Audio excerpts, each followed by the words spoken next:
More games going final, and I fear this one was over long before zeros. The Minnesota Vikings 48, the Cincinnati Bengals 10, in a game that was billed as a battle of backups. It was the defense that stole the show.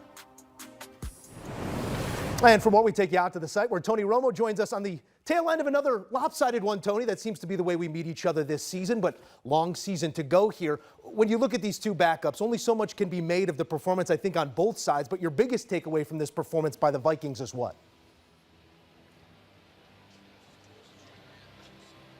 Their defense. I think Carson Wentz set the tone by going down and having just a full drive early in the game. They hadn't done that at all this year, but I felt like the defense imposed their will. After getting run on for 218 yards against Atlanta last week, I think Brian Flores, defense coordinator, just made a concerted effort to be like, this is not going to happen again, him and Kevin O'Connell, and they shut the run down early in the game, and they put the backup quarterback Browning into a position where he had obvious passing downs. And this is the last team you want to go against. It's like Star Wars out there. They come from everywhere, and you just don't know where to start with your eyes. And so it made it very difficult and challenging on Cincinnati. It was Browning in a blender for much of this one, and I don't know if we can make any large takeaways, but we are talking about a fill-in opportunity for more than just a few games. We're talking about a few months, if not the entirety of the season, with Joe Burrow on the mend. You and I, we don't sit here, we don't do much waiver wire, but what is the course forward after a game like this for Cincinnati?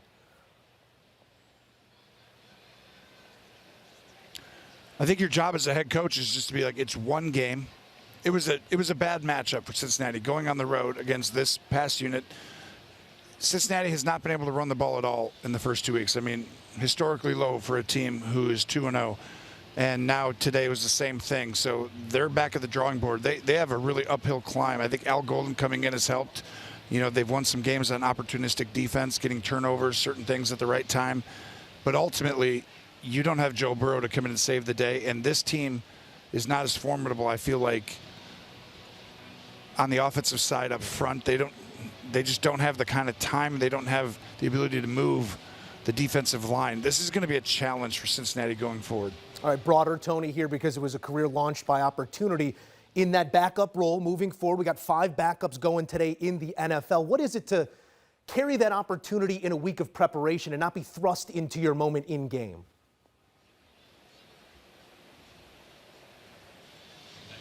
Well, it's big, but I also feel like there's levels to it. What environment are you going in? Who's around you?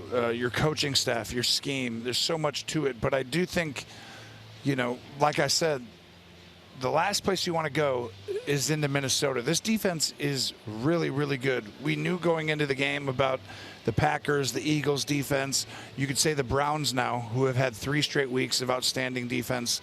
But this Vikings team is right there, right at that next step. And they're just learning, a bunch of new guys coming in, and they're only going to improve. I think this defense is going to be one of the top 4 or 5 defenses in the NFL by the end of the year, and you don't want to have to go in there as a backup quarterback and see a whole bunch of weird stuff you've never seen with talent. He is Tony Romo with the throwback graphics, and I think a little bit more width on the tie this week. I can't call it from here, Tony, but you're great in any era. We appreciate you stopping by here on HQ. It was the 70s tie. They gave it to me today, and I was like, we're rolling with it. Let's go. You look great, pal. Another great game with the A-team at the NFL on CBS. Here's a look at the largest losses in Bengals history, where this one situates all the way at the top.